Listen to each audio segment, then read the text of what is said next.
I'm going to step away for at 9:45, and then I'll be back. It's going to take me 30 minutes to have an event to wave.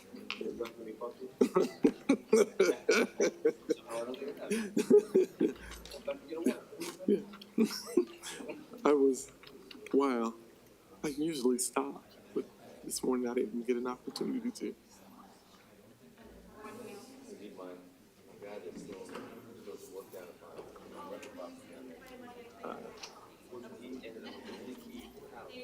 Oh,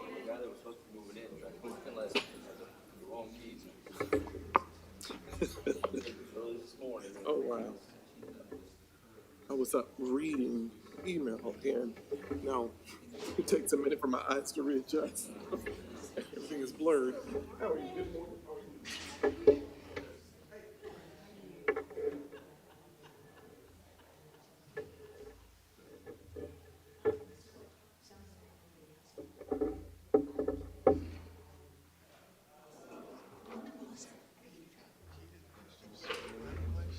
Fine.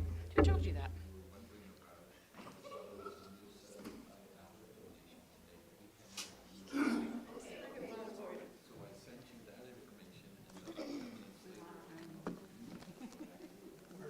We're going rogue. I'll go this way so we don't look awkward.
Oh, thank you, sir.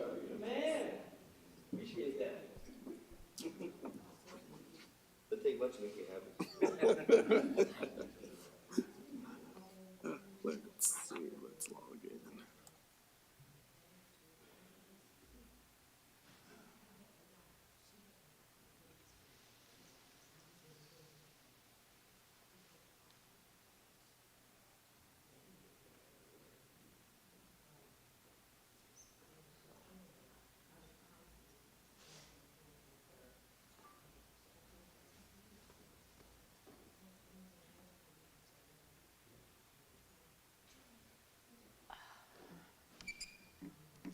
All right, how we doing, sunshine?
Yeah.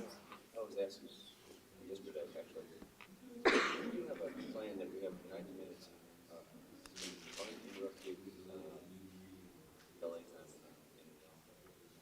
So it depends on the schedule. I don't know if it's necessarily uninterrupted, but there is a 90-minute block of reading. That's part of the literacy model, but it just depends on the specials. But I'd have to go back and check and make sure. But yeah, there is a 90-minute block. Yeah. Oh, that's not sound for sure. The one lady was saying that her sister.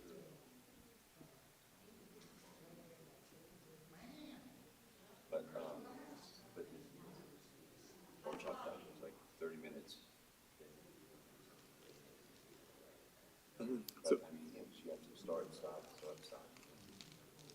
it depends, honestly, how their schedules are with their electives. Well, we call them electives at the upper grades, but they're specials.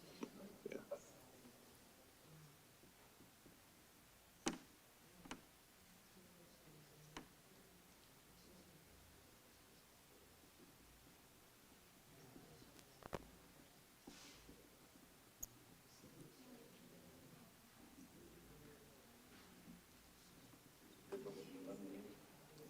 Yes, I think so.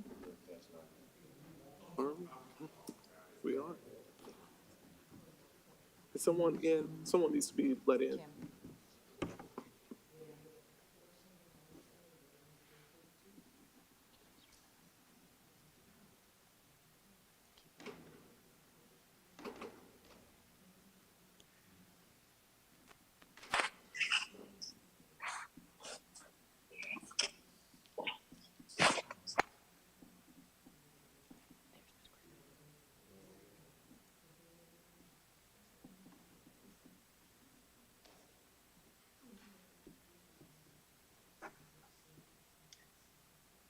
Hey there, can you hear me? No. Yes, we can hear you. Okay, sorry. I am in the mountains and everything is taking forever. All right, so, I'd like to, is everybody here, Kim?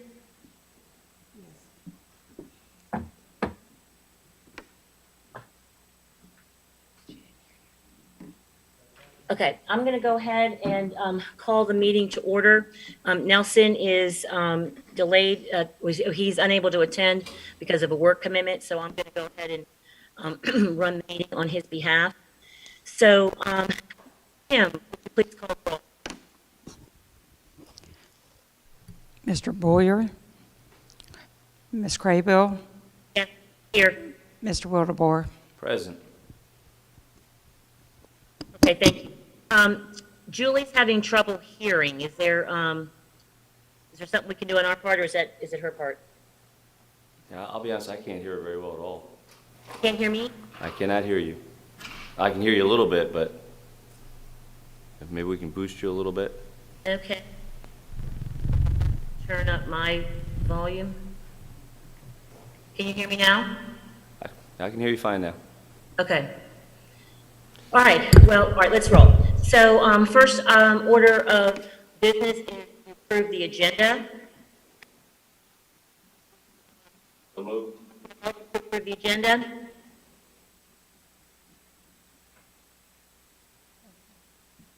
I'll move that we approve the agenda, and I'd like to make an amendment to the agenda. I wanted to move up a couple items from their place in the lineup so that we could get Ms. Varnum able to get rolling a little bit sooner. So the first, I'd like to move 7510 leave up, and then 3460-R1, 3460, 3620, and 4302-R. Will you second that, Pete? I will. What? Yes. Okay, all right, so all in favor, say aye. Aye. Okay, so next on the agenda is approval of the minutes. Do I hear a motion to approve the minutes? So moved. Okay, I'll second that. Any discussion? Okay, all in favor, say aye. Aye. Aye. Okay. All right, let's roll through. Is Ms. Geller there? Yes. Yes. Okay, so do you want to go ahead and review policy 7510 with us? Yes, ma'am. So the policy as it stands now, there's a disparity between our local policy and the state regulation. So what we're looking for in this request is parity between the two. So the recommended changes are to align our policies with the state. Okay, so I was reading, Dr. Barnes's comments, and where it says that he wants to align it because the state gives our employees 4 hours of parental leave, and we want to match that 4 hours of parental leave. But it doesn't say that in our policy, that that's what we're doing, and it doesn't say anything about the 4 hours. So I didn't know if we wanted to add that somewhere. Yes, I think that the changes in the policy are to allow that state alignment without the actual number of hours being included. Does that make sense? Yeah, so it says, but it doesn't say in here anywhere that we are doing that. It doesn't say that we're matching. Unless somebody else can read it and find it, because I can't find where it says that we match. All I can find is in letter I, it says parental involvement in schools leave. And so, to be in accordance with the law and the State Board of Education policy, but it doesn't say anywhere in there that we are matching that. Am I missing it somewhere? I don't believe so. So I think at this point in time, we want to make sure that it stays consistent with being aligned. So the state provides 4 hours, and then the board locally approved 4 hours, so that way they could be consistent. So that's really the request at this point in time, is to make sure that our district matches those requirements with the State Board of Education policy. So we're looking for that parity. No, I understand. I understand. For that, it stays consistent with being aligned. So the state provides 4 hours,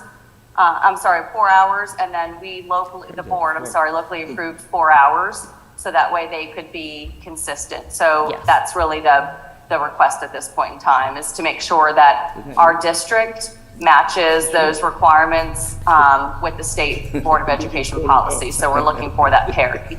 No, I understand. For that, it stays consistent with being aligned. So the state provides 8 Always hours. something. 4 hours, and then the board, locally 4 hours, so that way they could be consistent. So that's really the request at this point in time, is to make sure that our district matches those requirements with the State Board of Education policy. So we're looking for that.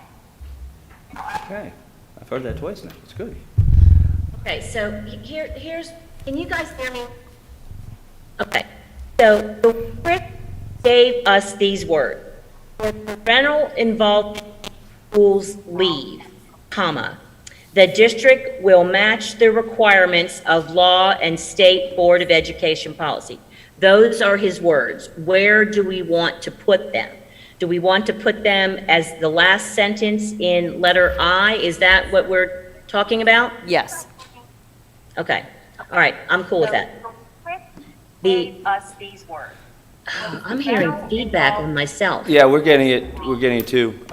Besides that, I'm still a little bit confused between hearing it. Board of Education policy. So we're matching it, but we're not saying that in the policy.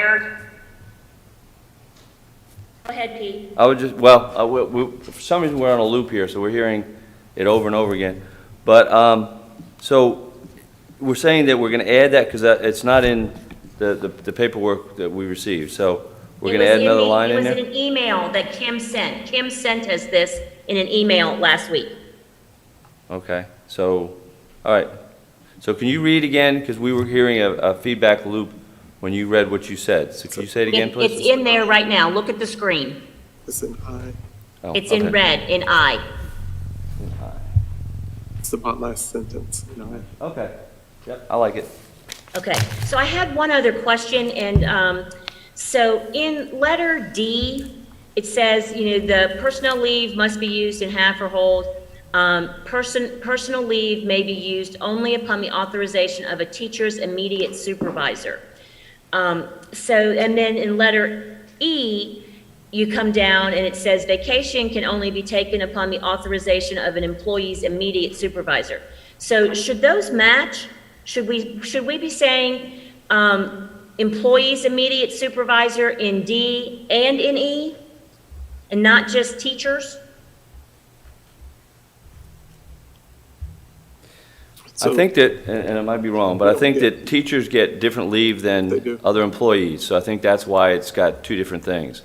Teachers get personal leave, correct me if I'm wrong, but classified staff do not get personal leave. Is that correct? That's correct. Oh, look at that. I remember. So it's okay to leave them like that? Well, it is because that's the correct way to do it. And in personal leave, I guess my question would be for D, it says personal leave may be used in half or whole day units. Do we give it in increments of 30? Again, different, for different personnel, but they can be used, personal leave can be used in half-day increments. But can they be in, Because I it's think, this- in smaller units or not? Because this one says it must be, but I think you can do 30-minute increments. Is that true? Yes. I'm looking at Ashley I think so. So teachers have to take home day for personal leave. for personal leave. Okay, it's specific That for is personal leave. Got it. Gotcha. All right, so that's all good? Okay, all right, so we'll move that one along. Next one up is That one's going with changes, What? correct? What? That one's going with changes, correct? No, because it's as presented, that what we just saw on the screen is what we have. That's Okay. the whole policy. Okay, well, what I got in my packet was different, so, okay, Right, and Kim sent us an email and told us that that was going to be coming, and we just saw it on the screen. okay. So that's what we're approving, what we saw on the screen. Right, With the but words- that does have a change in it, so it's going with changes. It's the amendment as presented, yes. Correct. Just Okay. like we normally do. Absolutely. Okay, so next up is policy 34, it's actually regulation, 3460R-1. Julie? All right, I'm ready to meet.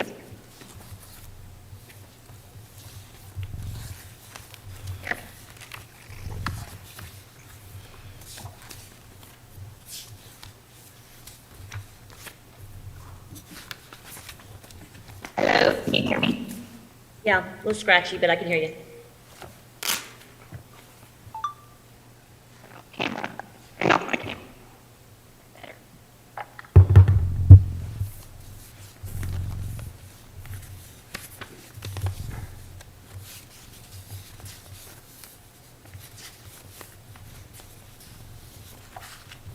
Are you talking, Julie? Because I can't hear you.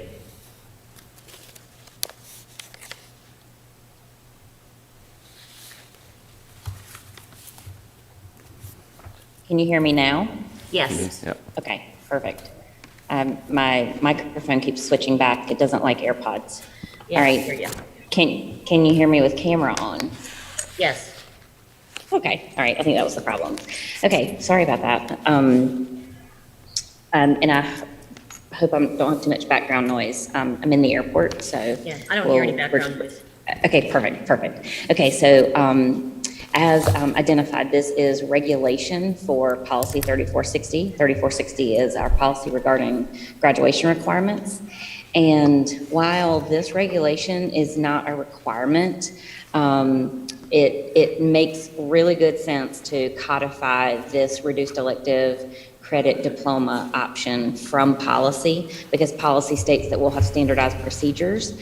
But in working through this process over the last several months, after kind of taking it into my division, it just makes good sense to create this regulation. I've reviewed this with several focus groups, including high school principals and high school counselors and grad coaches. So mainly the wording comes directly from policy, the 3460, and then the second paragraph specifically speaks to standardized procedures and guidelines that must be adhered to. That language comes right from the section in 3460.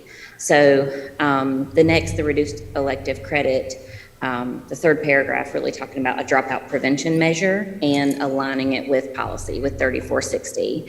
And this allows a student to graduate early without fulfilling the full New Hanover County Schools graduation requirements. And actually, I want to clarify that I think early needs to come out of that because it's really not less than 4. It's just earlier than they would on their own graduation plan.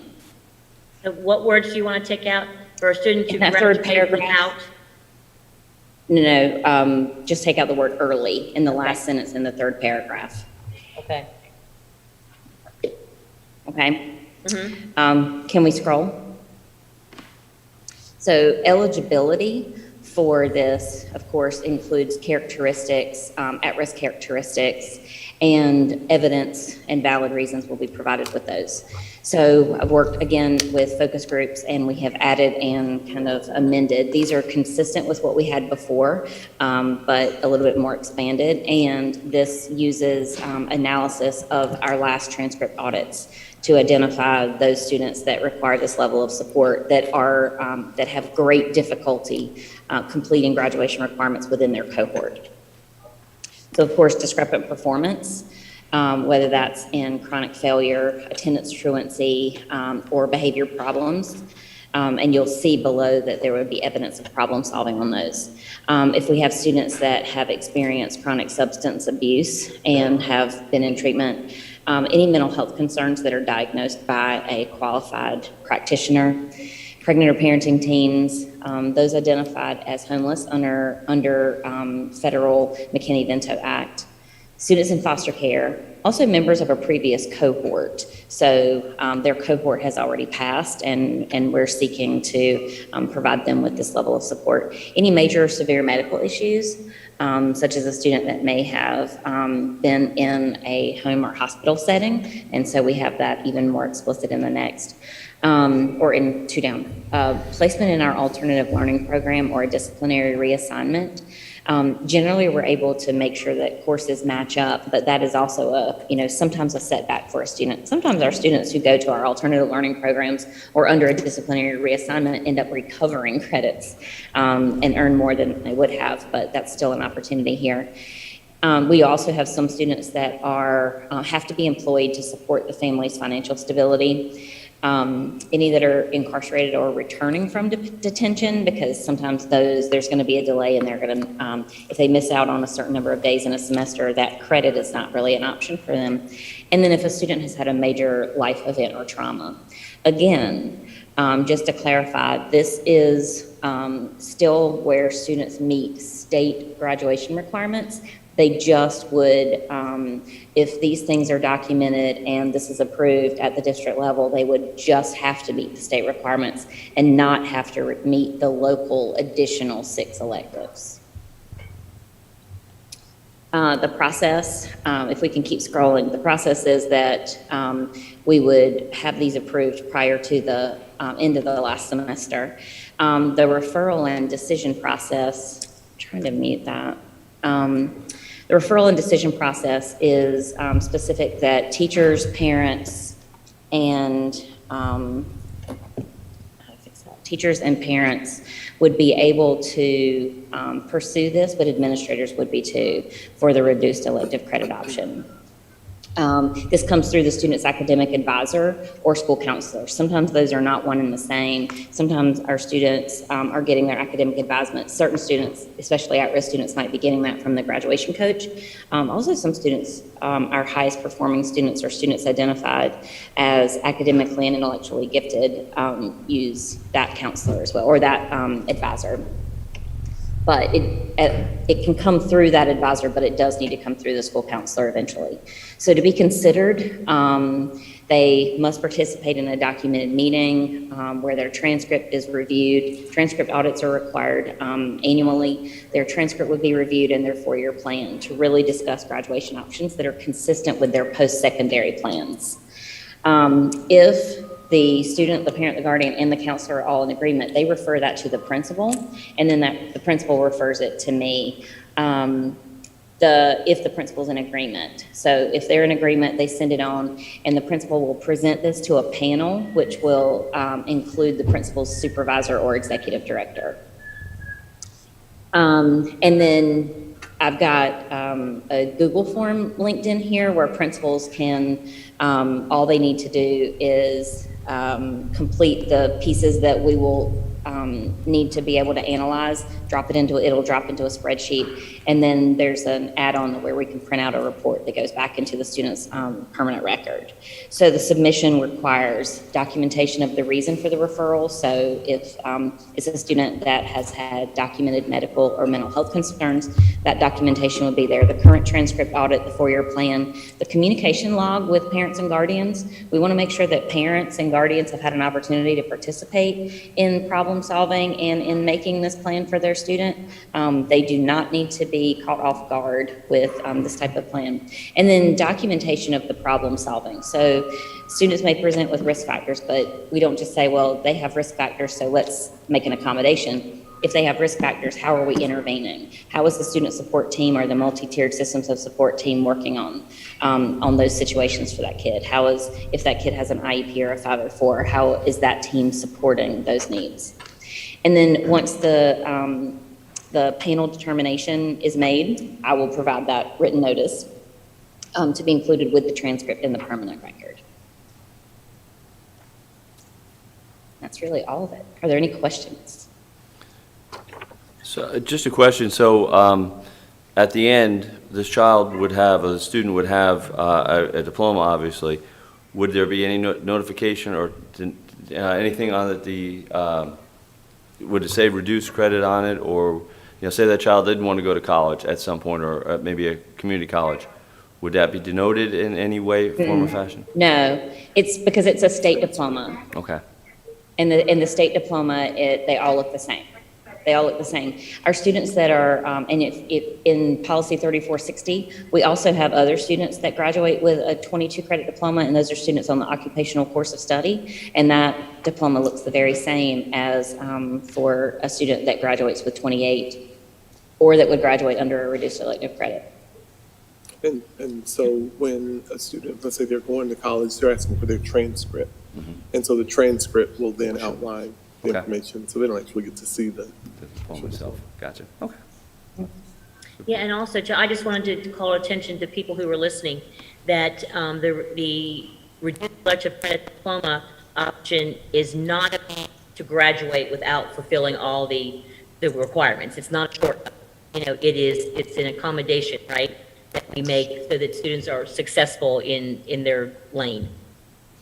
Yes, it mainly diverts back, since New Hanover County has, in our policy 3460, we follow the state graduation requirements plus 6 additional elective credits. This allows a student who has significant risk factors not to have to meet the local additional requirement. It diverts them back to the state requirement. So they're on par with all other students that receive a state diploma, but don't have to meet the local additional requirements. That's why this board has the authority to approve this, because it still meets the state standard, but it doesn't require them to meet your other additional requirements. Okay. And on page 2, right after you list all of the different, ways that this might be applicable, where it says students must apply prior to the end of the first grading period at the second semester of the senior year. Is that enough time? Yes, we don't need them applying, and I reviewed this with principals and with the high school counselors. We don't need for them to apply in the final quarter of the school year, because we won't have enough time to approve that and make graduation plans for them. So this doesn't need to be something that happens in the last 25% of the school year. It needs to happen in the first 75% of their final school year. Okay. Mm-hmm. All right. So anything else? All right, then let's put 3460-R in, and I'm using the old sheet, but Kim created. We're going to pass this along with changes, just taking out the word early. Thank you. Okay, so Julie, can we, I know this wasn't one of the ones that you brought up, it was on our list from the State School Boards Association, 3460. Is there anything, in there that they changed? There really wasn't much, it just said they really just updated some of the charts and the terminology. Yeah, there's nothing substantive. So I realize that it says substantive changes, but nothing that we would need to discuss. Okay. Just clarification of graduation requirements and the course sequence, which we're good with. Yeah, because we just adopted, we just edited it, in June. Pete, do you have anything? I do not, no. Okay, I'm so just we'll making put sure I that didn't one put a in. note anywhere. No changes. All right, so the next up is policy 3620. And so the only thing I had in that one, Julie, for you was on page 2, letter B, where it talks about the 1, 2, 3 paragraphs down, where it talks about a student may not participate in the same sport during the same sports season for 2 different schools within the system. Did we not need to change that because we were being more strict than the High School Sports Association, or was that already taken out? Remember we had to do a waiver before for a student? Yes, I thought this was corrected. Thank you for noting this. We can take out in scrimmage. Okay, that's what I thought, but I didn't want to do it without asking you. Yep. And really, we could say game or contest. So Okay. change the word scrimmage to contest, and scrimmage goes away. Thank you for, I thought that was fixed. We're Thank talking you. about the 3rd paragraph down, correct? That's Yes. 1, 2, 3 paragraphs, yeah. Yeah, And it was just I had one that word. question too. Okay. And just a note, I don't know if there's an answer to this that we can have right now, but are we still the only county in the state that would have that 4th paragraph? It's a nice way to say it without saying it. Julie, do you know that? One, I don't two, think fourth so. Paragraph is 6th graders. Right. I don't think we are. I think, because I think this came from the wording, Is that under B? from the state. That's one, right here. Right here, the student may, at middle school part that we put in last June. Oh, you're talking about, it's the 5th paragraph, Pete. 5th paragraph, I'm sorry, yeah, we got one line there for the 4th one. So Okay. maybe Jarrell wants to weigh in on that. Maybe he knows. You all hear me? Yes. Yes, I am not sure what other counties are doing, so I'm not sure if we're the only one in the state or not. That's new to me, if so. So I'm unsure of that answer. I know when we passed that policy. I'm sorry? Can check on that real quick. I'm sorry. I was focused on the one sentence, 4th one. I was like, no, I think that's pretty Yeah, consistent. no, it's the 5th Okay. one. Yeah, it's the one that we passed Okay. last June and at the time, I'm almost certain that we were the only ones in the state that had that section. Yeah, so I don't know if anybody else is- that might very well be true. Okay. So, are we good to move that one? Good to move that one through? With the change of the word contest? Contest, yeah. Yes. Okay. All right, Julie, next one up is you, policy 4302R, well, regulation.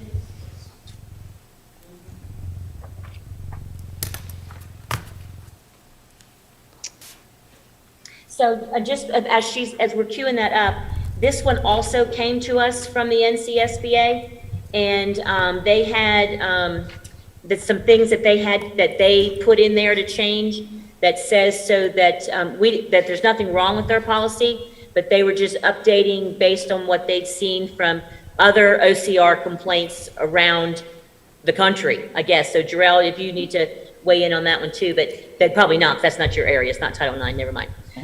Yeah, this one came to us anyway, and then you have a couple things you wanted to add as well. Yes, and I can highlight the changes that came from the School Board Association versus the changes Okay. that are internal. So here, this first red paragraph, which is the 2nd paragraph, this came from the School Boards Association and really focusing on assumptions and stereotypes. So this, in general, is just a recommendation from the School Board Association, and it looks good for us. Okay. So if we can scroll, I don't know if we need to review the whole thing, but I definitely want to scroll to review the changes. Your changes, Okay. yeah. Yeah, otherwise this policy is really, it mimics general statute. This next one here, prone restraint, that comes from the School Board Association. We're happy to see that as well. We do not use prone restraint, where a student is held face down or on the floor or face down on another surface. We don't do that anyway. That is well appointed there. If we can scroll.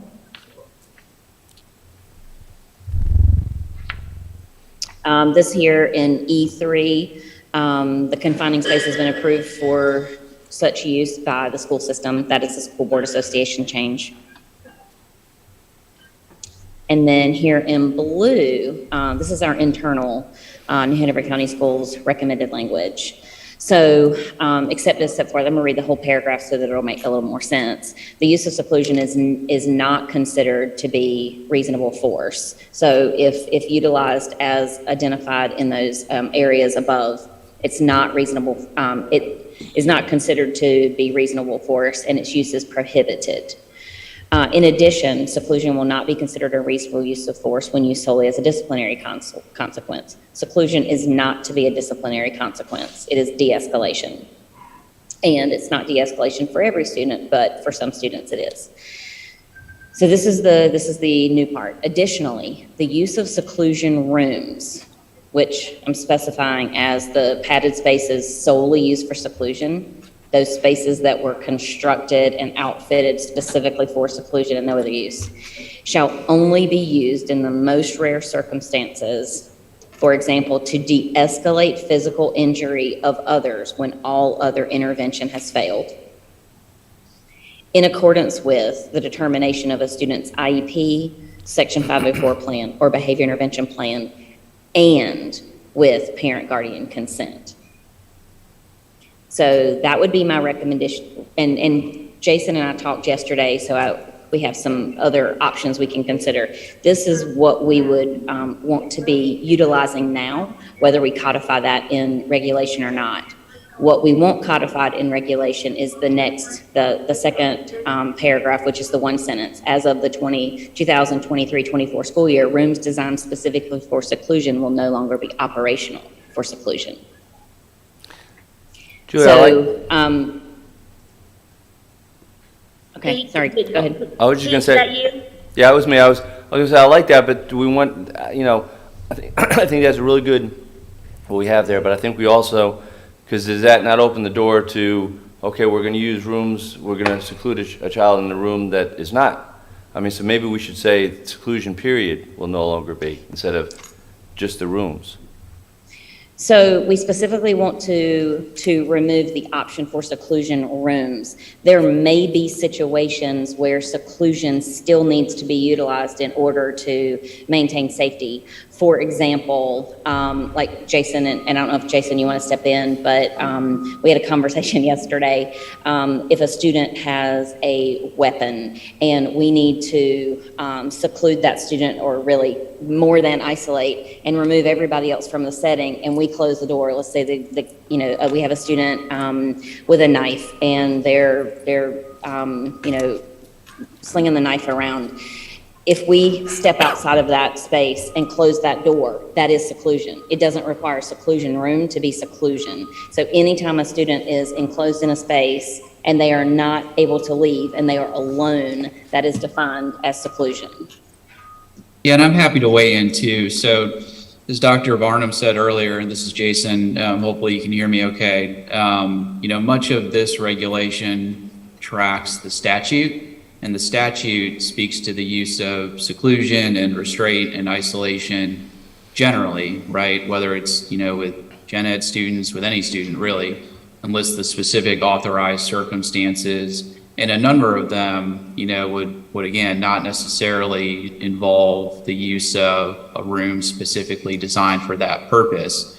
That's a practice that a number of districts statewide had, and a number are starting to remove the use of or design of rooms that are specifically designed and made for seclusion. But to Dr. Varnum's point, if the board were to ban seclusion entirely, then it would have, sweeping impacts, including, again, let's say there's a fight on campus and one student, is asked to, calm down in the assistant principal's office and they shut the door. It would prevent that from happening, right? Or if a student has a weapon or another really sort of unique circumstances. I think when I spoke with Dr. Varnum yesterday to get a better understanding of the intent here, it's to really clarify and narrow and eventually, as I understand it, eliminate the use of rooms that are actually designed for that purpose, but not to, tie a principal or administrator's hands with regards to the general use that's authorized under statute or, IEP or 504 teams who may, in the process of those meetings determine that it's necessary as part of a behavior intervention plan or as another behavioral intervention for de-escalation. And I do think, Dr. Varnum hinted at this earlier, the way I understand the proposed addition here, it's to really do two different things. The first, those first couple sentences are designed to clarify the use of those specific rooms for the remainder of this school year, with the understanding in that last sentence that beginning with 2023-2024, that those rooms won't be used at all for that purpose. So it's a bit of a two-step there in terms of establishing what would be the expectation for the remainder of this year, along with what would go into effect next year. And one thing for the committee to consider and the board is whether to include those first sentences from, additionally down to parent guardian consent, whether to include that at all. If it's an interim measure, then you'd have to come back next year, I think, and take it out in order to make sure that there's not any confusion in terms of how the two apply. And one option for the committee to consider and for the full board is whether to move this forward just with that last sentence that clarifies next year those specific rooms will no longer be used, and through training or other communications with staff to make sure they know for the remainder of this year those expectations and the other sentences are in place.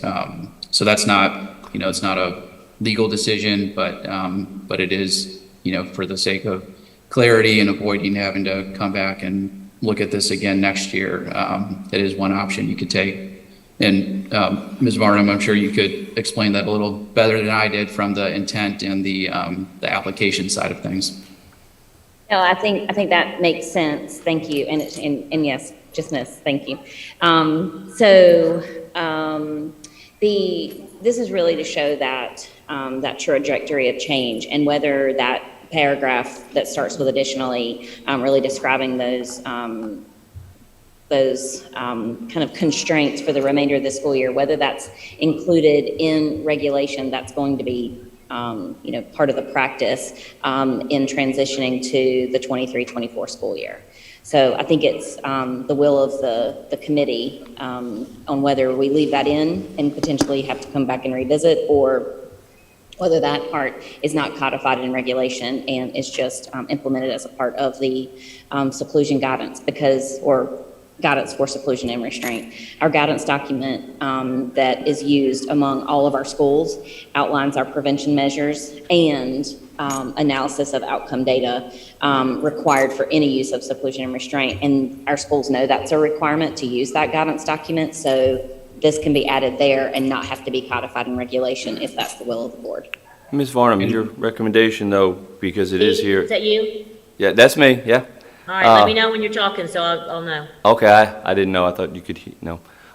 Ms. Varnum, it's Pete Wildebohr speaking, and just wanted to see if that, since it's there, that is your recommendation that we do include that, correct? That is, but I Okay. also appreciate Mr. Weber's response in making sure that it's clear after this particular school year that that may create confusion if we are already entering into the 23-24 school year, and that still exists. So if we leave it in, I'm going to add it to my calendar that we bring this back to remove that paragraph. All right. And if you do choose to leave it in, and Ms. Varnum, I spoke about this too. I mean, just another thing to think about, the in terms of what it adds, seclusion is already, by statute, it's designed to be something that's rarely used, right? That's why there are only specifically authorized uses, and there's 5 of them, right? And in all those circumstances, it's not, not an authorized use of force.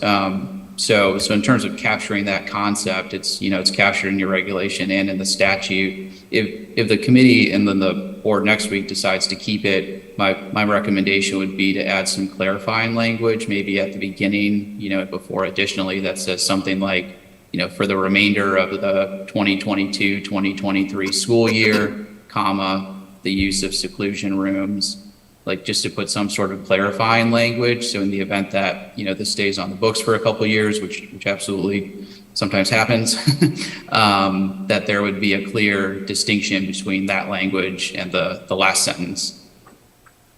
Well, personally, I kind of see this policy as this regulation, kind of what you did with the suspensions, is that it's the choice of last resort.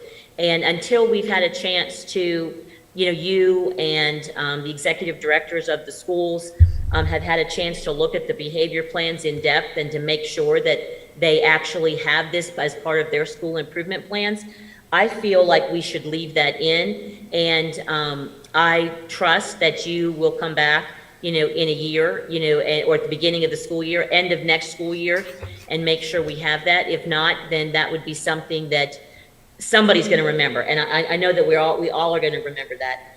But I personally would like to see the words stay in there, so that we have the additionally all the way down, and the comments that say that we will get rid of them, next year.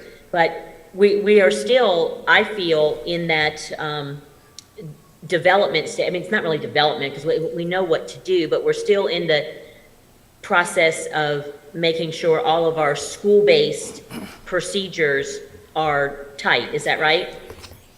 Yes, and I appreciate Mr. Weber's addition to take out, revision, to take out additionally and add in for the remainder of the 22-23 school year.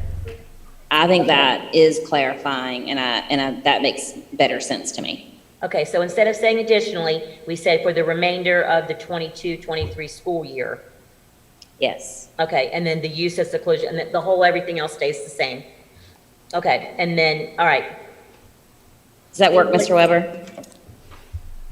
I think it does, and that's consistent with, I mean, oftentimes in, for example, the graduation policy, there will be things referring to, school years that occurred 15 years ago. So if it stays on, then at least there's clarity between the two.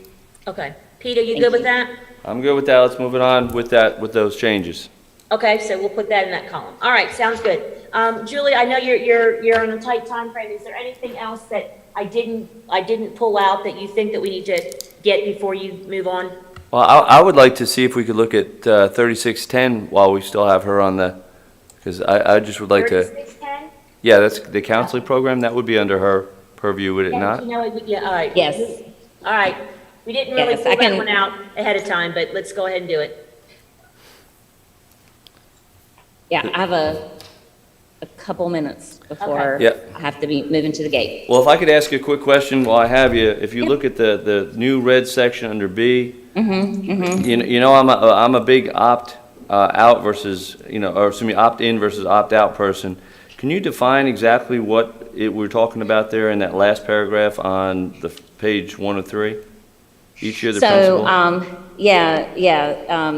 I thought this was interesting as well. So this would be if there was across the board at really the high school level, because that's when we start talking about that academic and career guidance. I mean, it does happen at the elementary and middle school, but if we were addressing general counseling services, which we do that a little bit differently. We have our social emotional learning competencies, which are not specific to counseling. They are more a part of the standard course of study. Those are implemented across our classrooms. And so we don't necessarily have the social counseling services of a generic nature happening within our counseling program.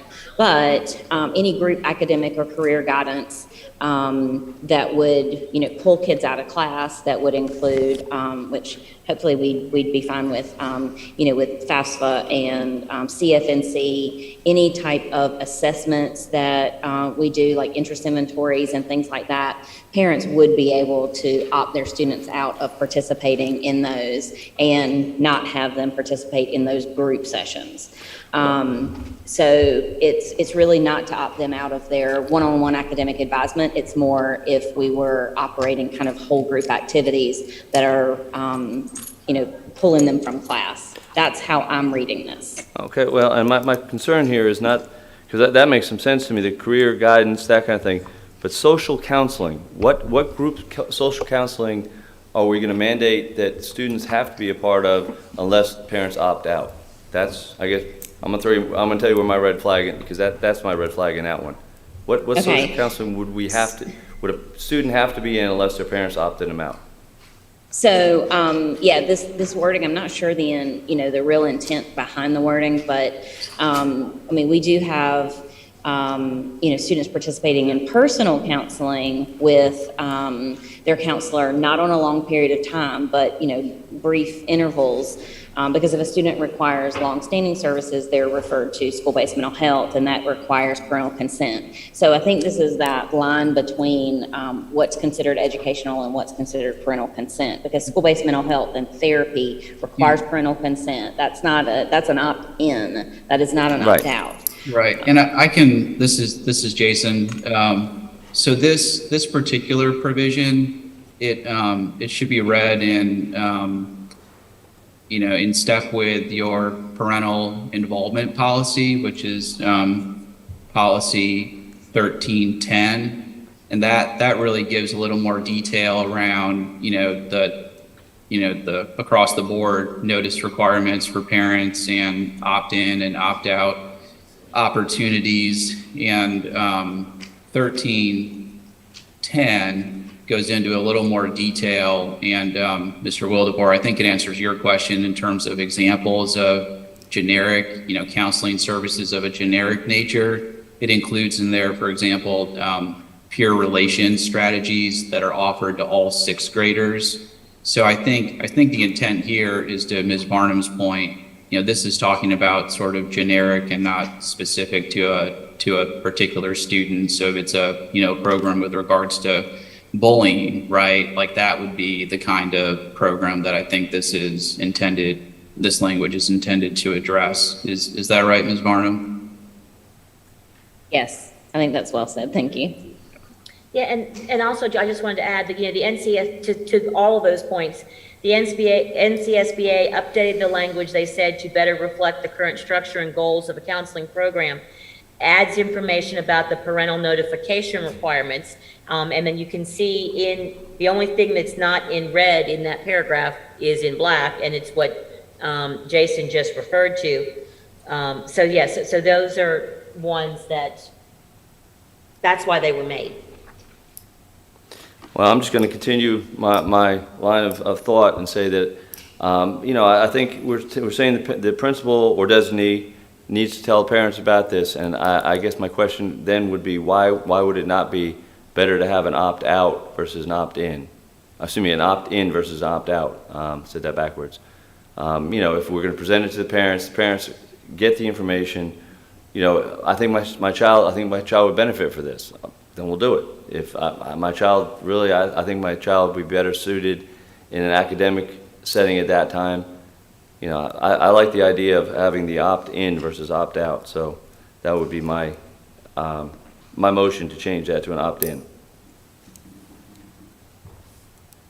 Well, I like it where it is, so we will just, we're either gonna have to keep it here in policy, or we have to send it through for the whole board to decide, because Let's- Nelson's not here to break that tie.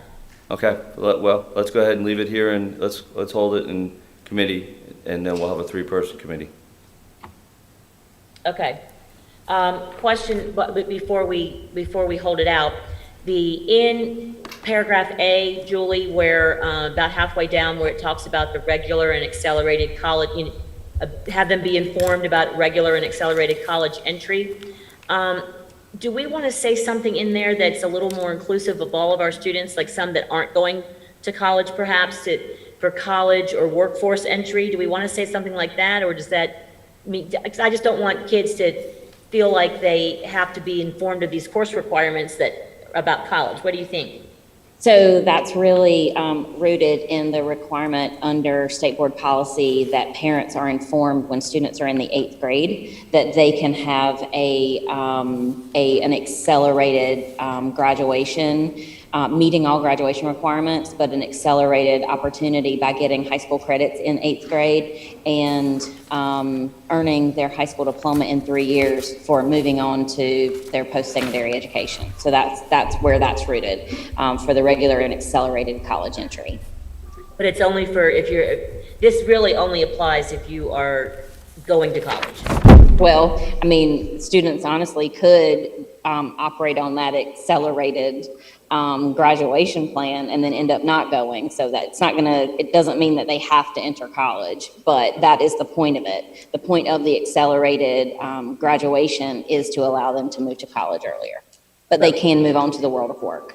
Well, I'm just thinking, what about is there an accelerated program if to get to an apprenticeship where they're going in, I mean, so that's why I was getting, because that same plan could work, yes. So do we want to call it college entry, or do we want to add college, or I mean, I don't want to make it hard, but I also want all students to feel like that it applies to them if it's appropriate, for their post-high school plans. Right. I mean, I don't have a concern with that language. Jason, what do you think? Am I making too much out of it? Yeah, I mean, I'd be happy to work with staff on the specific language. But so as I understand it, instead of college entry, you'd want it to read regular and accelerated paths to post-secondary opportunities. Like something like that. Something more generic. Yeah, I'd be happy to workshop that with Ms. Barnum if we need to come up with specific language. And I think that language that you just said makes sense. So accelerated post-secondary opportunities. So instead of college entry, say post-secondary opportunities. Let me write that. Does that work? Yeah. All right. So we'll include that for when we come back and look at it again. Okay? You got that, Kim? I'm making a note. You'll listen. Post-secondary opportunities. We're good. All right. So this one we're holding in policy anyway. Opt-in versus opt-out. Okay, all right, so pull that one in a different pile. Okay, so Julie, if there's nothing else, then, have a good conference, and thank you for joining us. Thank you all. Okay, so next up on our list is policy 3430, school improvement plans. So nobody brought this forward, the NCSBA did. 3630, and so basically, 3430.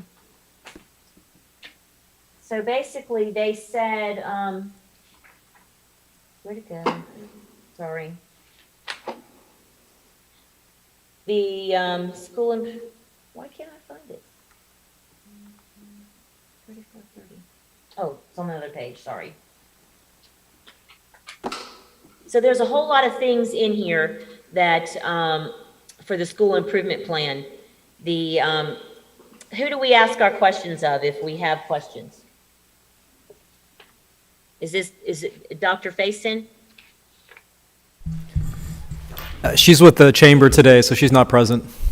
All right, so who's going to answer her questions about this one? Because I have some specific questions that we need to talk about. I think it'll depend on the questions, ma'am, and if we're not able to answer them here, we'll have to hold. Okay, so I am not, opposed to any of what the School Board Association said, because they're basically just trying to get us in alignment, it appears, with how school improvement plans are actually working, combine two sections, which I don't, have a problem with that at all. But the one thing that is specifically jumping out at me that is not one of their changes is in letter B, number 1, paragraph 2.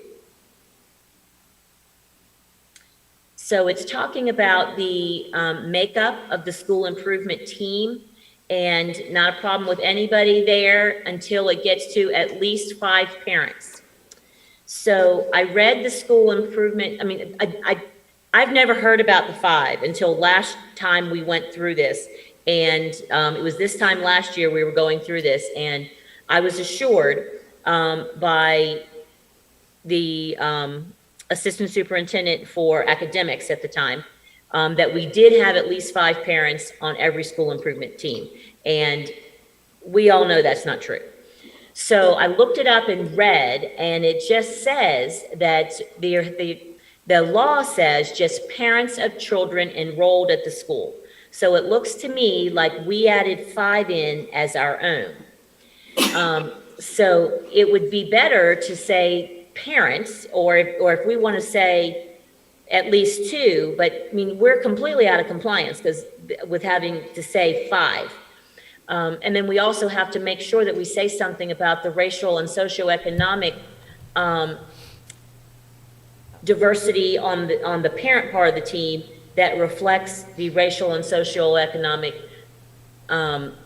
enrollment at the school. So I just think we need to change those. We need to change those words. Ms. Crable, where exactly are you looking again, please? It is letter B. It's on page 2. Letter B, number 1, paragraph 2. It's not in red. The third line where it says at least 5 parents. So, Ms. Crable, I believe this particular topic is going to need to wait for Dr. Fason's input, and additionally, I think you'd want to say guardians probably too, if you're going to make a change to the 5 parents, and specify guardians as well. But my recommendation is that this policy and questions around school improvement plans wait for Dr. Fason. Yeah, because the law says parents, but really guardians is more appropriate. But Jason, do you have any comments on that? I was just going to say the School Boards Association, I don't know if you've adopted these changes yet, but they've been defining parent in a lot of their policies, and they might even have a specific policy that does that to include guardians. So that way you don't have to always have parent/guardian everywhere. That's a minor point here, but to Ms. Crable's point, the statutory requirement is just that there are parents of children enrolled. So the board at some point added the 5. So I think the question for the committee and for the district to consider, it sounds like at a future meeting, is whether to continue to require at least 5 or to leave it open-ended like the statute. Okay. All right. We will hold that one. 3430. So I had, right after that one, I was hoping we could talk about policy 2400, where you have to look at your school improvement plan to see if you're going to grant any waivers for policies. So we'll have to keep that one held over, because we didn't accept the amendments in the school improvement policy. So we're holding 2400 too? Okay. 2400, we're going to have to hold that one, because that one is contingent upon, that's why we held it the first time. Okay, all right, so moving on, next is policy 4050, children of military families. I did not have any comments, and the additions from the NCSBA look fine. I agree. Okay, so we're going to carry that one on with no changes. Next, we have policy 4110, immunizations. And see, I didn't have any problems with the changes that they proposed?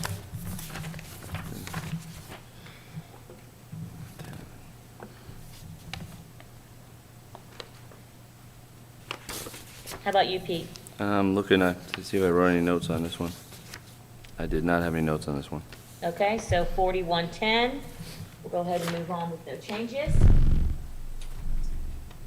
Next up is policy 4120, domicile or residence requirements. I don't think I had any comments on this one. All of the, on this one, the NCSBA said the main reason that they did this was to make sure that we had the military family situation covered. And there's a whole lot of them, but mainly they were, all the changes were based on children of military families. Mm-hmm. So I didn't have any changes. I did not either. Okay, so we'll carry that one over. Not carry it, yeah, move it over, 4120. Okay, next up is school assignment, policy 4150. The NCSBA had, they revised it basically just to make sure that we had all the domicile things correct with reassignments and just kind of move some things around. I went through and looked at some of the other policies that it referenced, but I didn't have any concerns with the changes they recommended. I didn't either. Okay, 4150. 4150. Okay, we'll move that one. Next up is policy 4152, the unsafe school transfers. Basically, the main thing that that the NCSBA took out all of the statutes as they defined all of the different violent criminal offenses, because there was still some debate in the legislature about the definitions of those kind of things. So NCSBA wanted to take out all of the references to the legislature until they got that straightened out.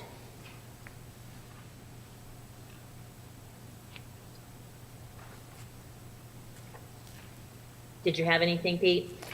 No, I did not. It was pretty straightforward. Okay, so 4152. And let's see, where's that one? Okay. Next up is child abuse and related threats, policy 4240 /7213. I didn't have any in that one, I don't believe. No, and all the changes that they proposed look okay to me.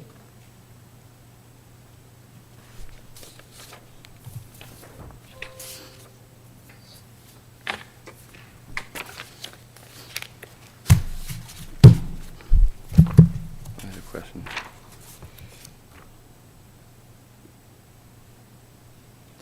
I just had a question on section H, and I don't know whether we can discuss that now or if we should hold off and wait for Julie to get back.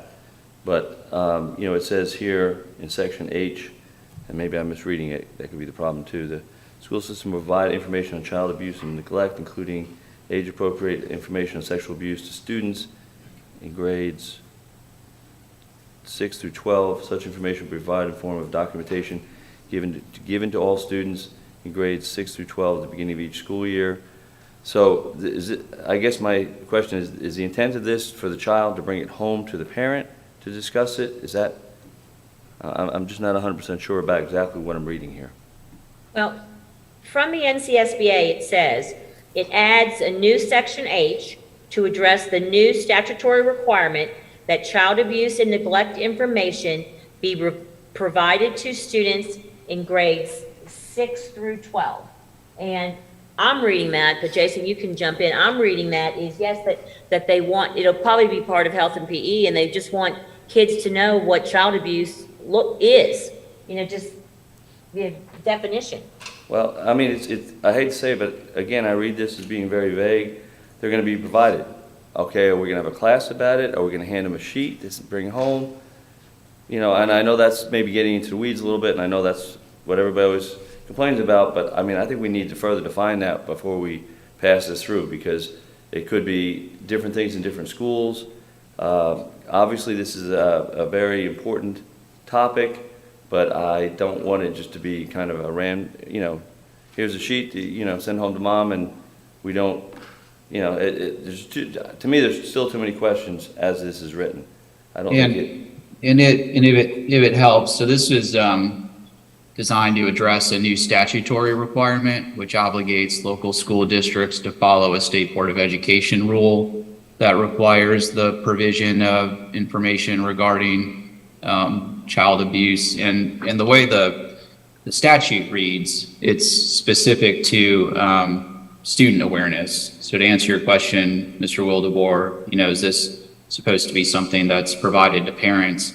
I think my read of the statute, that the intent is no, that it's designed to be provided to students, whether that's, in a course or through these posters or through other means. But the way the actual statute reads, and I can pull up the State Board of Education policy, it is intended to be information for kids in grades 6 through 12, not necessarily information that's designed to be taken home. And that kind of makes sense, right? The nature of the information itself with regards to child abuse, not necessarily to inform parents about that, but students, so they can recognize it, and I think take advantage of resources that the school system has. Well, and thank you, that makes a lot of sense. But again, I think we need to further define, I'm just going to keep saying the same thing, further define how this is going to be given to students. Are we going to have a counseling session? Is it going to be in a regular classroom? Is it going to just be a poster? But it says a document given to all students. So my concern... No, Pete, it doesn't say a document, it says information.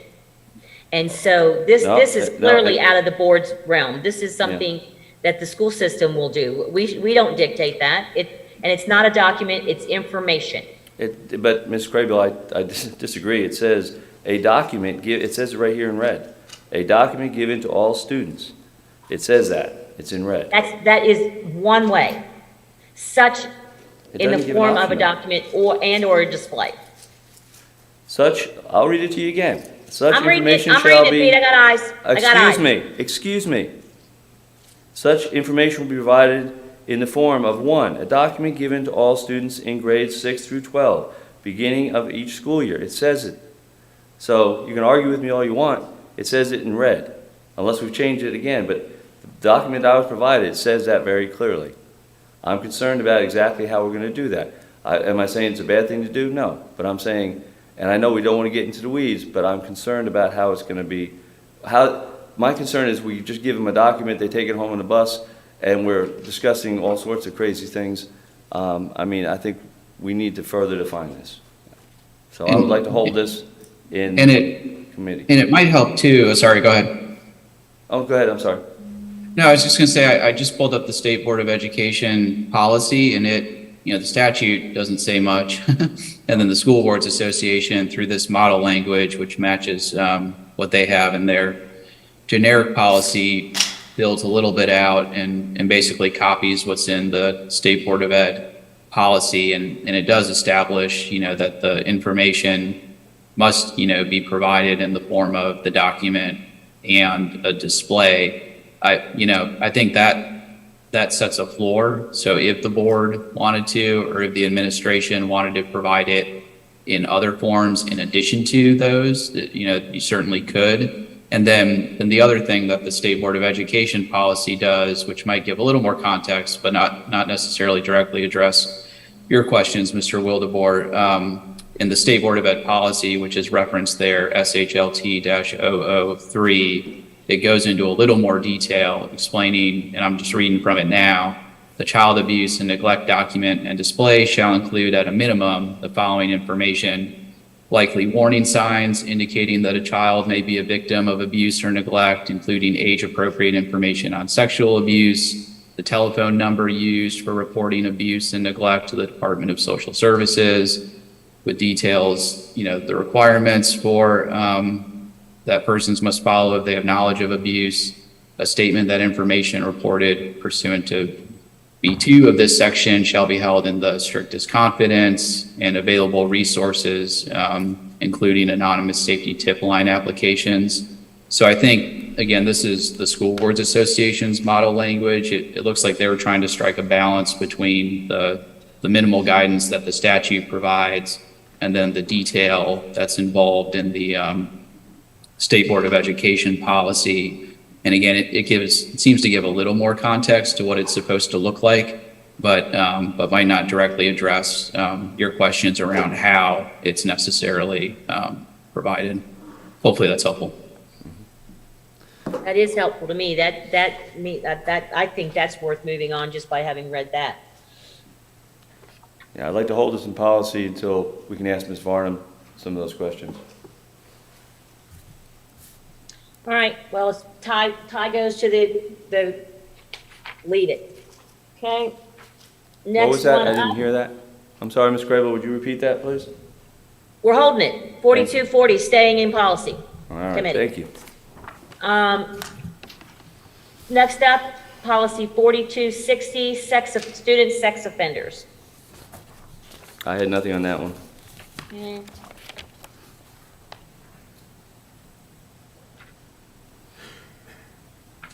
Next up, student behavior policies, policy 4300. I did have a question, and again, I don't know, I think Ms. Varnum would be the one to ask. Why the deletion in the first paragraph? The deletion in the first paragraph? Yes, ma'am. It's so in red, but then if it's I- deleted. If I can read, let me find it, what they say. Clarifies language in section B, removes unnecessary language in the first paragraph, because the alcohol and drug policies are covered elsewhere. Okay, Prohibited behavior. okay. So that's what, I'm getting from the cleanup table. But I did have a question on page 4. Let's see if there's anybody there that can answer it. Page 3. Yeah, so it's interesting. Jason, this comes back to what we were talking about with parent or guardian. It's on page 4. The D1, all those letters down to R, it's in the next sentence where it says the student's parent or guardian, and they've struck out guardian in both those places. Do you think that's what they're just maybe trying to clean up, that parent is used generically? Right, and that it might be in this policy or elsewhere where parent is defined to include guardian. So I think the association's just trying to clean up and make its policies a little more easier to read. So it's not, the intent there is not to prevent, communicating information to guardians. It's just to clarify that the way parents being used there, it's intended to include that. And I can try and track down where that is. It's in one of their policies somewhere. Okay, and I'm going to the law conference, in tomorrow. So I'll ask that question, and, we can just I can make a note of that to update. It's in here on page 2. Okay, The paragraph right above letter C says, for purposes of board policies related to student behavior, all references to parent include a parent, a legal guardian, a legal custodian, or another caregiver, adult authorized to enroll a student under your domicile policy. So it's just intended to clean things up. okay. All right, Pete, you go with it? Yeah, I have one other question, and I think I already know the answer to this one, but I want to just throw it out there. In the last paragraph of page 2, where it says school officials are encouraged to consult with senior administrators, and I'm fine either way, but do you think we should add and/or attorney, school board attorney? I know the senior administrators have a lot of knowledge of school law, but, and like I say, I'm fine either way on that, but I just had put a note there that since we're talking about legality, maybe our school board attorney should be part of that conversation. Your thoughts, Ms. Crable? I don't think we need to put that in policy, because I Okay. think that we defer to our legal counsel on this kind of stuff anyway. So Okay. I'm fine with it without it. Okay, that's fine. Like as I said, I'm fine either way. Okay, all right, 4,300, moving forward with no changes. Next policy is use of unmanned aircraft or drones, policy 4334, 5035, 7345. And Just a question, we kind of skipped over 4302R. Did you do that? we on already purpose? did that. Julie did that before she left. Oh, okay, I'm sorry. All right. Yes, we did. I'm sorry.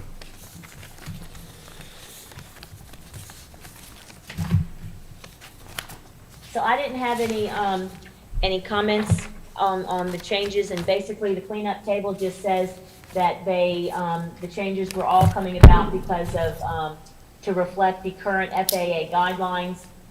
And D2E, they called our attention to that. Yeah, I had a question about that. I Yeah, marked that, it. and that one was basically, it's optional but recommended. So what was your question? Well, I just marked that to further discussion. I mean, I think it is, it goes back to keeping all our students safe. And we want to, if something's flown over our students especially, or our teachers, I think the superintendent should have to give his or her in the future their permission to, to have that. I mean, Well, that's what's recommended, and I Yeah, mean, it's I not can required by believe it. law, but they're putting it in, and so we can just say, yes, we want to keep it in. Is that what you're saying? Yeah, well, and I think the thing of it is, I remember at my school, when I was a principal, we actually had a drone flown up to take pictures. I mean, that's, I think, probably one of the best, or one of the most big uses of drones nowadays, is they get great pictures of maybe your whole student body or something. But I mean, to include the superintendent in that, I don't think is a bad idea, so that in case there was any kind of accident, we have everything documented. Okay. And Go ahead, Jason. one thing to consider there is whether you would want to add or designee. So there are a number of places in this policy where it references the superintendent or designee. The way it's written now, the superintendent would be the only individual in the school system who's authorized to approve this, which is you can certainly do that. But if you want to allow the superintendent to delegate that authority, for example, to your operations, director, you could add that clarifying language. That would be my recommendation to Or technology, I think add a we want designee. technology. We have drones, we fly drones. I would hate to, my personal opinion, Yeah. take it to the superintendent every time we need a photo. I would like to make that motion to change that to or designee. Okay, we'll put that in the next column over. We'll pass it along, except we'll go through and put in or designee Designee, wherever yeah. it says that. Okay. Okay, next up, criminal behavior, policy 4335. I had nothing on that one. The only thing I wanted to call out in there is in paragraph 2, the second sentence, where it says, school officials shall independently investigate any criminal behavior that violates school rules or policy. And so what we mean there, Jason, if I'm correct, school officials do not mean school board members. That means district employees. Is that what that means? Right. I mean, I think the intent is to clarify, just because there's a criminal investigation, that doesn't mean that a, school principal, for example, should not be also doing an investigation for purposes of determining whether there's a violation of the district's code of conduct. Those are two things that inform, the other, but they're also separate. But when I read school officials, it's intended to refer to, school building leaders like principals, assistant principals, and others who would be involved in that type of investigation. So would it be more appropriate to take out officials and put administration? I don't Yeah, want anybody to think that school board members are allowed to investigate, because we're not. And I don't necessarily know if you need to do that when, in your policies, when there's a provision that's intended to apply to board members, they use that language, right? School board members, members of the board.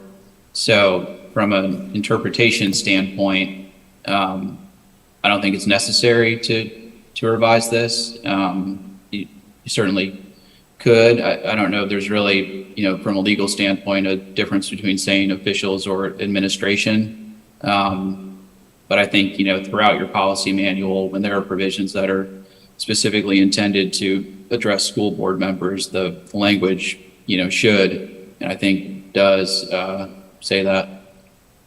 But that's at your discretion. Pete, what do you think?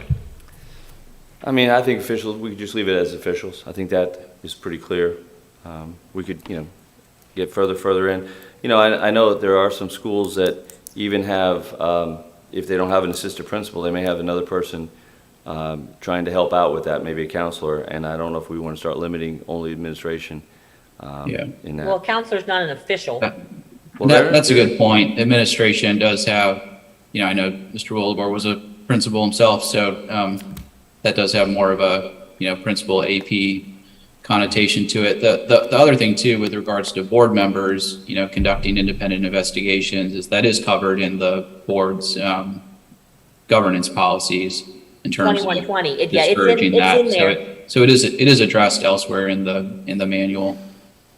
Okay. All right. So, Pete, you good to move forward? Yes, ma'am. Okay, 4335. Okay, next up is the attendance policy.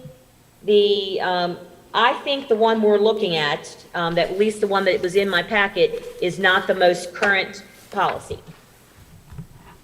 We've already made changes to it, and I don't think we printed out the right one, the one out of our manual, because we approved amendments in July 12th, 2022, and this one was June 8th, 2021. So, and I did not compare the two. Is there anybody that has compared the two? I did not. I thought the packet we received was the correct one, so. Yeah, so did I, until I started looking, I started reading it, and then I realized that it wasn't. Well, why don't we So- hold this in committee then until we can compare it? I mean, I'm sure we could pull it up right here, but then we'd have to go like line by line and see what exactly we changed. Okay, next up is student records, policy 4700.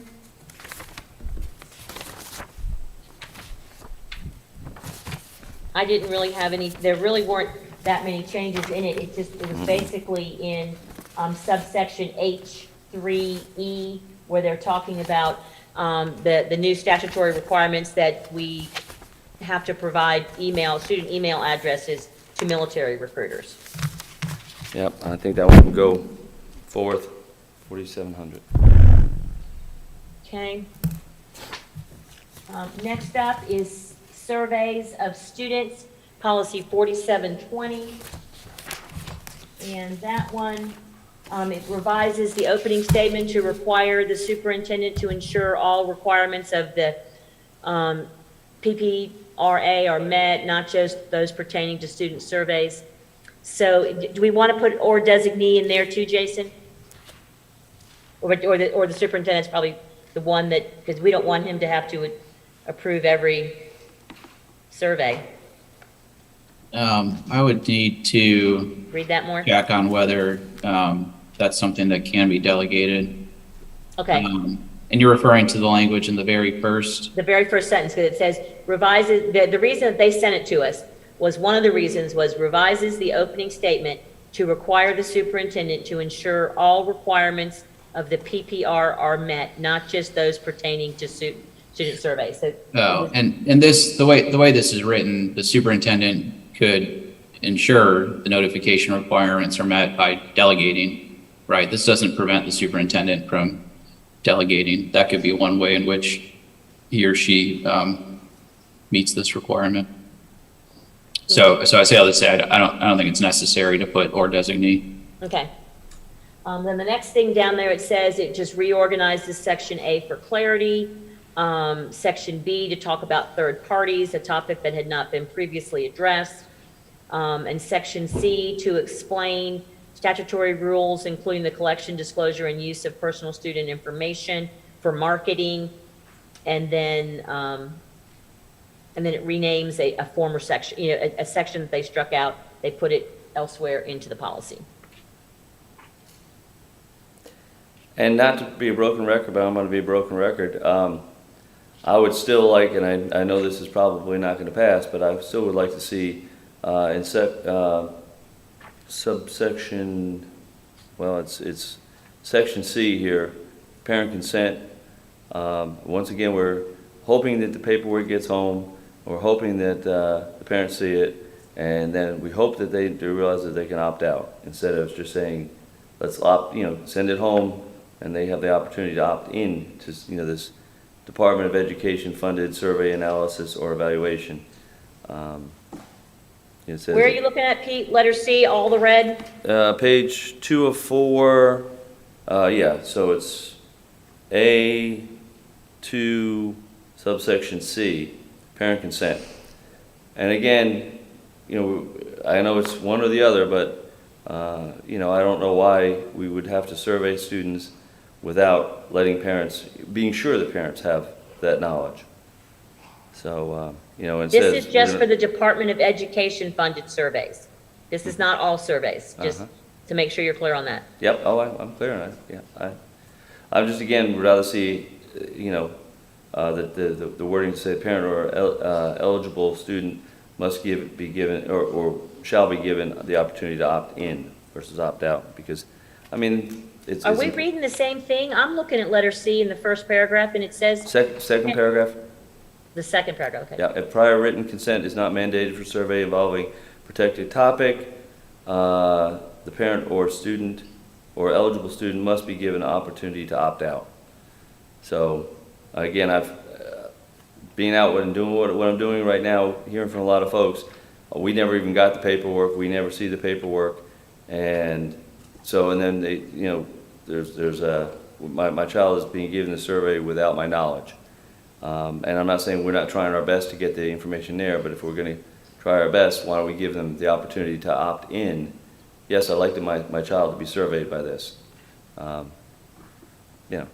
That's my take on that. I think that if we're going to err, we err on the side of not giving our students all these surveys that they don't really need to have, in my humble opinion. Okay, well, I disagree on that one, so I guess we will have to hold that one as well. All right. 4720, hold. 20.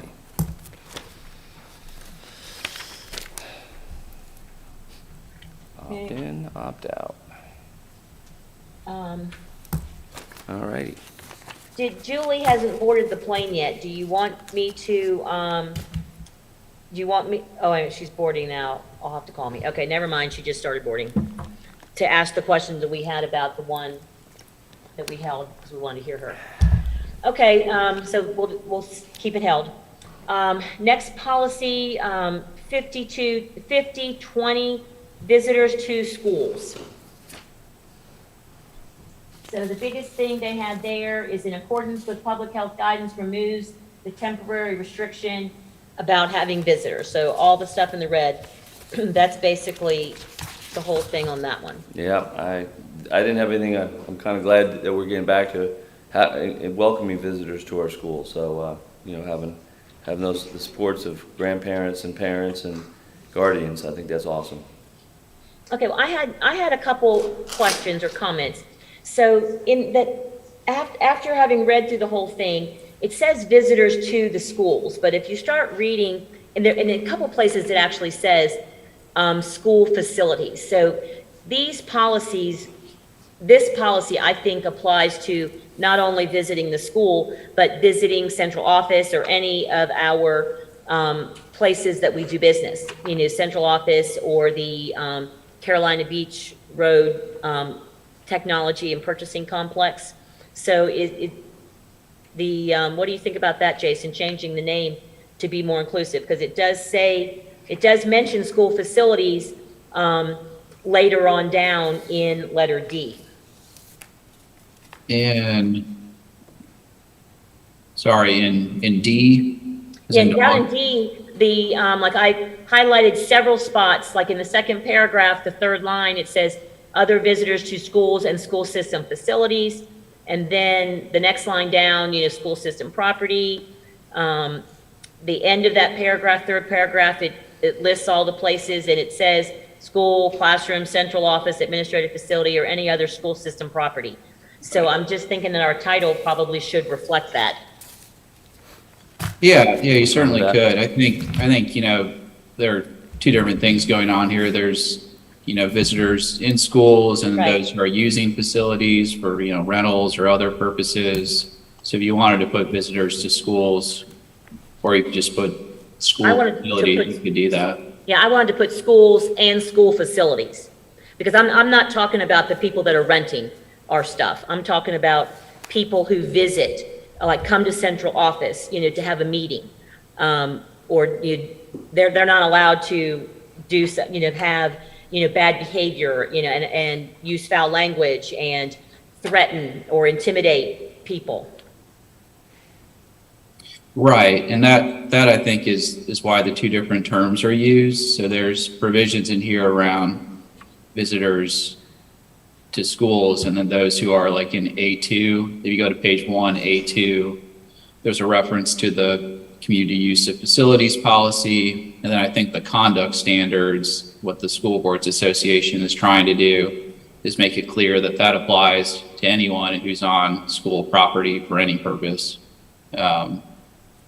But if it helps for clarity, I certainly think the board could change the title if it chose to do so. And I'm fine with that, as I said.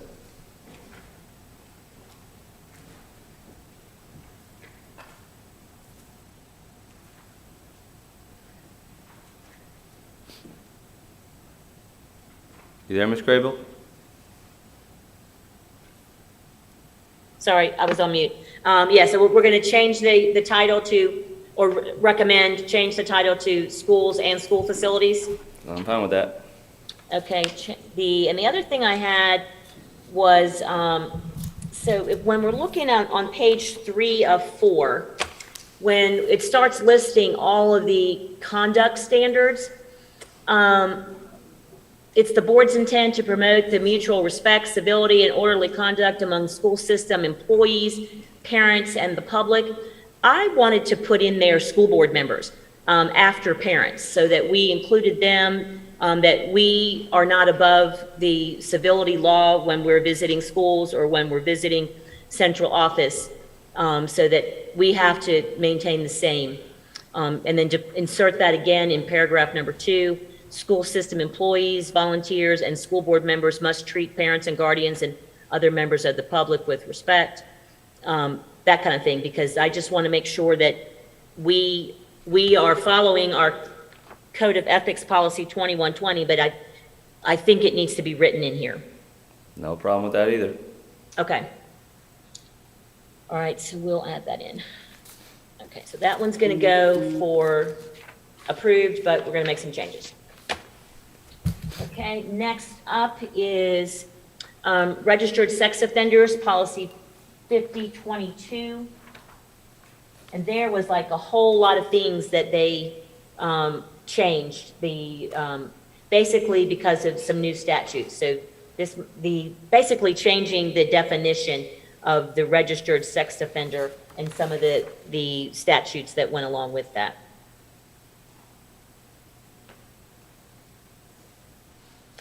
The whole of section A is the new definition. Did you have any comments about the changes, Pete? I did not see anything that I did not agree with. Yeah, no, there was a lot of things in there. The other thing that we talked about at some other time, I don't know if it was a whole group or not, but when it says this policy applies to all registered sex offenders, regardless of their relationship or affiliation with the student in the school system. So I know that there's been some conversations about, can the parent if the parent of a student is a sex offender, can they come on campus? And this is tightening up on what they used to be able to do. I'm not disputing, I'm just calling that out to folks who are following along. Okay, if you're good with it, we'll move 22 on. Next one is the community use of facilities, 5030. And I don't think I had any for that. Some of the basic stuff in the beginning, is taking out the COVID stuff that we had. And we don't have to list all of the schools that, we only have to make a list of schools that are not available or facilities that are not available.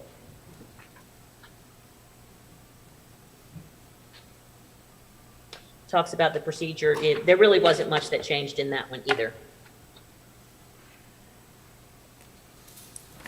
Do you have any comments on that one, Pete? No, I didn't. I was trying to see if I put any notes anywhere, but I don't see any notes.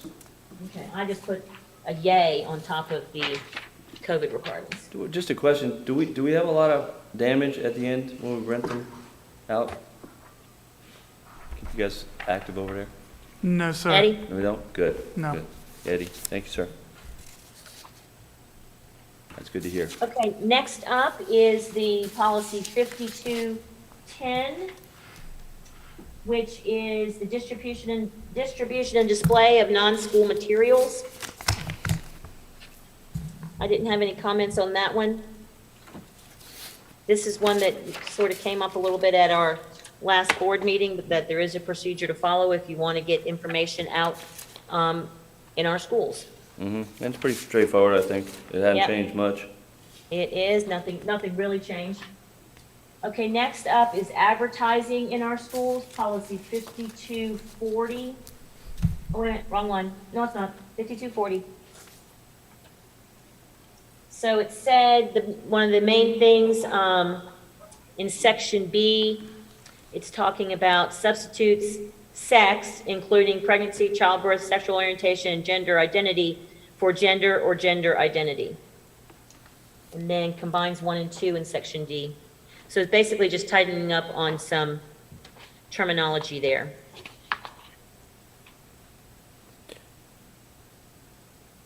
And taking out some things.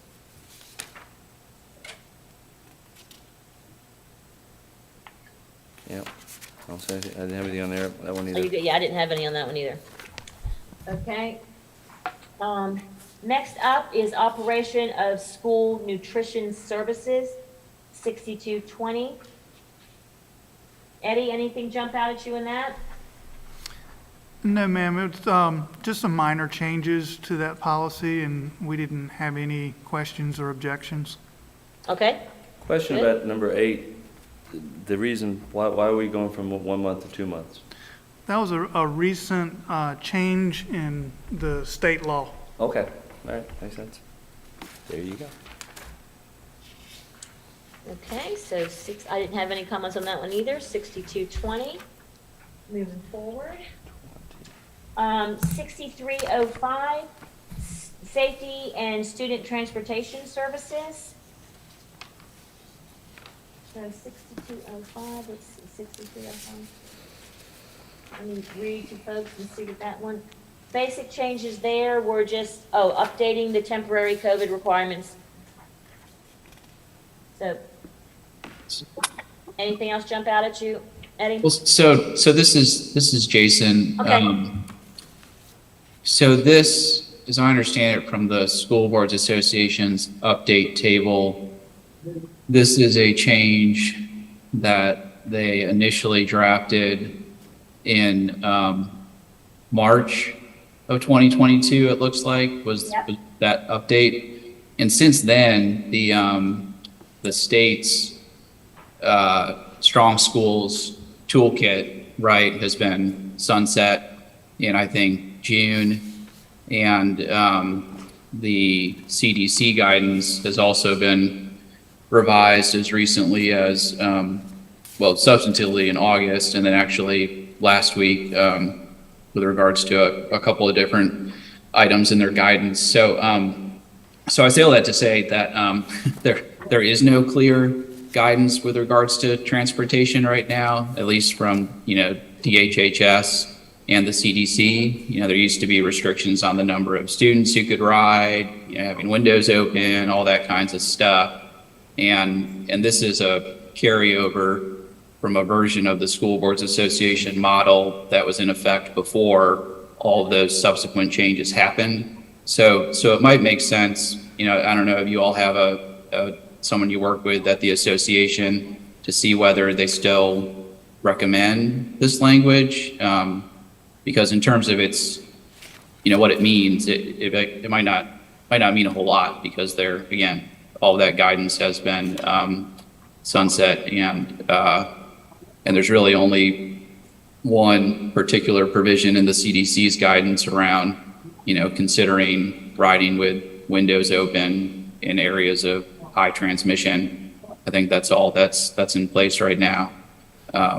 So just something to consider. You could certainly leave it in, but its practical impact might not be much.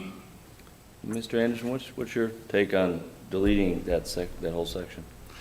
Well, I know that in the other policies, they were deleting most of the temporary requirements. We don't have any objection to the way it's written. I would agree that it's really minimal impact. It actually looks like, I just pulled up their current version of 6305, that they've taken it out. That might have been, they just very recently released additional updates. But that's at your discretion. I mean, I don't have any objection, and to be consistent with the other policies, if we took out the temporary requirements for student transportation services, that whole paragraph. All right, I'll make that motion. Yeah, I'm good with that. Okay. All right. So the, are you saying too, Jason, that this isn't, the one that we're looking at is not the most current policy? Well, it is for us, but okay. Right. So the version on the School Boards Association's website, their model no longer includes that temporary requirement for student transportation services. So it might be that they've only recently removed it. I don't know when they did, but it's not. We're a little behind. It's not in their current version. Okay. All right. So we'll move that over to put that in column where we're going to approve it with the change. The strike out the first paragraph. Second paragraph. I'm sorry, second paragraph. Okay. Yep. Okay. All right. Next up is the use of student transportation services, policy 6320. This one just says changes a specific policy reference in the text to a broader reference in the laws. So there really wasn't much going on in there. Eddie, you good? We're good. Okay. Pete? As am I. Excuse me. No less. 4320. Sorry, Kim, we're racing. We're good. Okay. Moving that on. Next up is disposal of surplus property, policy 6560. And it basically here just says it establishes notice rules for public sales.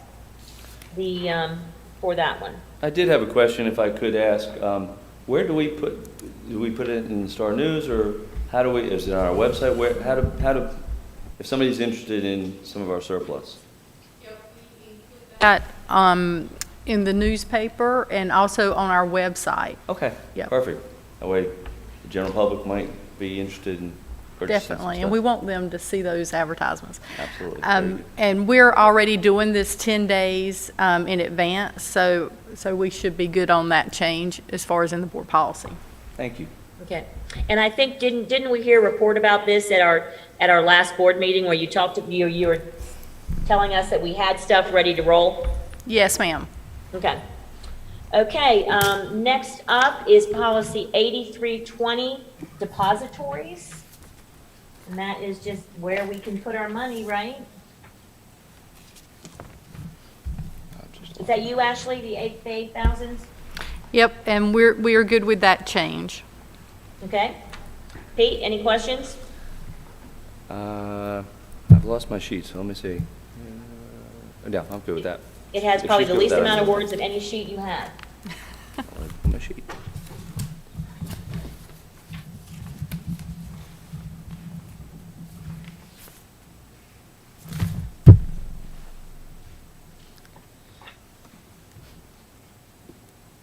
It was the very last, well, the second to the last page of your packet.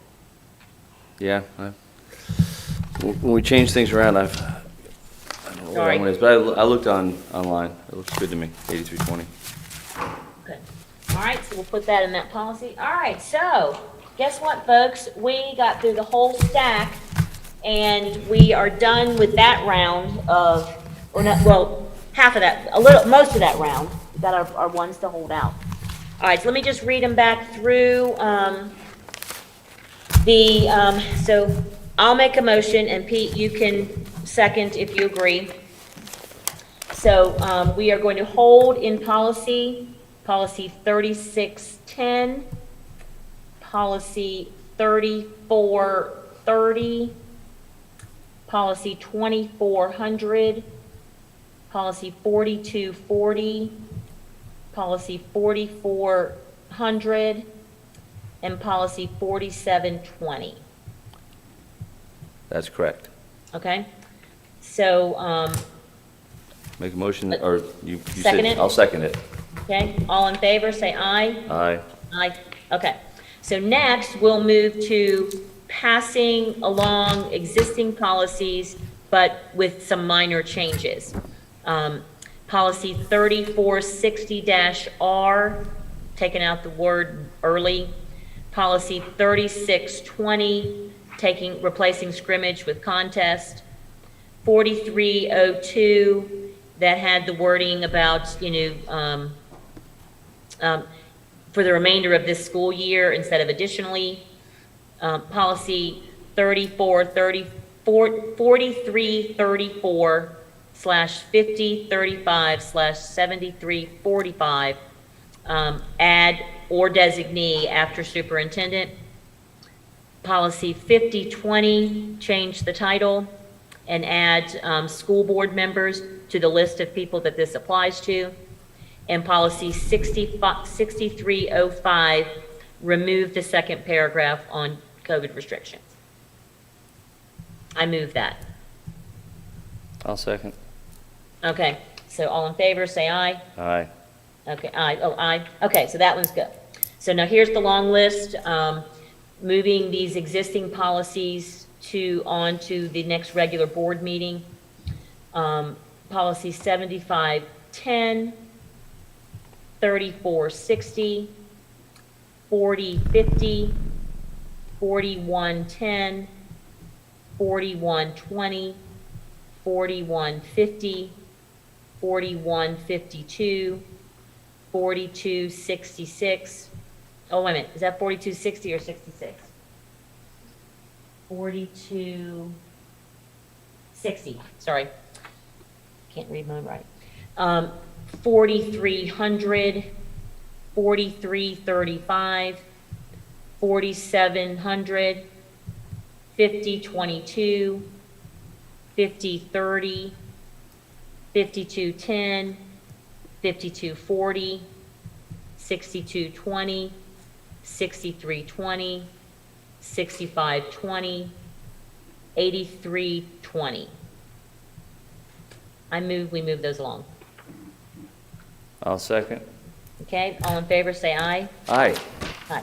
Okay, so just, before we close out, so remember that at our last board meeting, regular board meeting in October, we discussed that policies that we amend at the policy committee meeting, we don't approve until the next regular meeting so that the board members and the general public have a chance to make comment and weigh in. Just as a reminder. The other thing too, I was remiss and I didn't thank our principal rep, Miss Neely from New Hanover High School, for coming. So I didn't see your name on here, but because you're there and not online. She's But actually thank you for here. coming. I appreciate that. Pete, is there anything else you want to add before we adjourn? Well, I think did a good job today. I appreciate everybody's hard work. Thank you all for being here today, and thank Ms. Neely for being here. Thank you all for being here, and thank you for being in. And I hope you have a good conference, Ms. Graybill. Oh, thanks. Yeah, law conference. I'm coming back with all kinds of juicy stuff, I'm sure. Awesome. The second thing I forgot to mention is that so now we were done with our policies, that the big huge pack that they sent us. So Kim's going to get this off to McKenna. She's going to record all this kind of stuff, and we are now ready for the September 2022 updates. So I don't know what that looks like, but we are almost really caught up. So that is yay. So I will make a motion to adjourn. I will second. Okay, all in favor, say aye. Aye. Aye. All right, thank you, All about folks. educating students.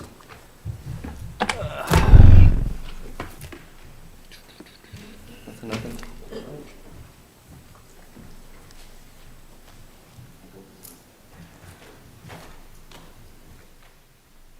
I'm off to put some on my shoes, I guess. Pete, always good to see you, sir. I do. Have a seat. Make yourself at home. So I see as a partial victory, the addition of the sentence there. But I do think that there's a difference between seclusion rooms and seclusion. So we would celebrate this as being the partial victory. We would like to see the end of seclusion. And what was interesting was the scenario that Ms. Barnum suggested.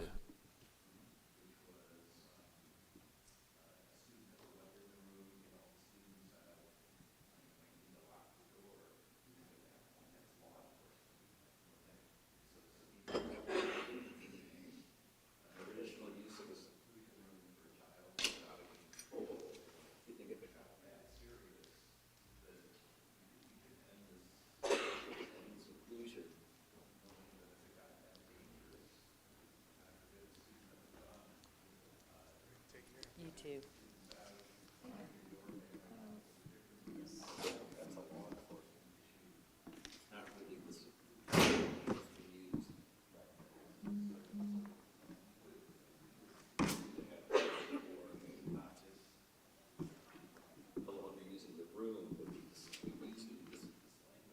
Same way that corporal punishment is not used.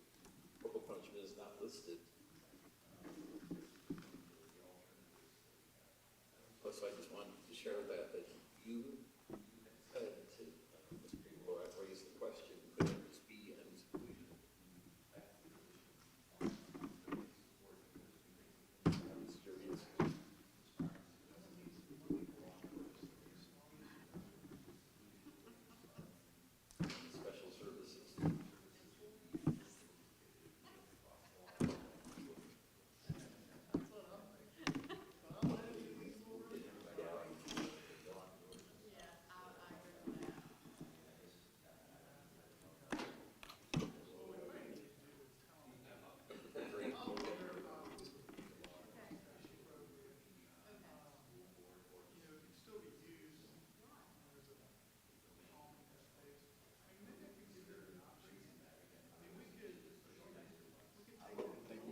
So do you want all these to go on policy consensus, or, we'll amend them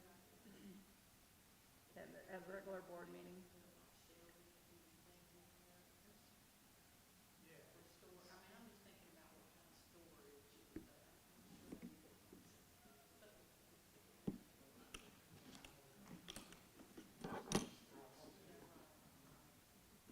Okay, so you want 4302, all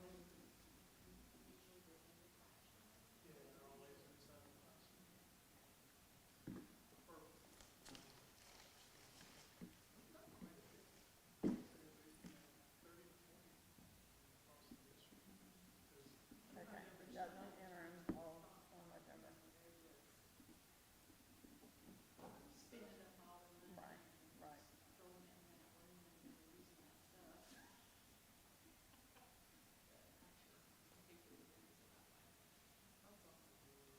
Okay. Okay, you should have it for reference, basically. Okay. No, see, this is, Will do. I mean, it's really not, I mean, Chuck has no budget. And so we are gonna have a policy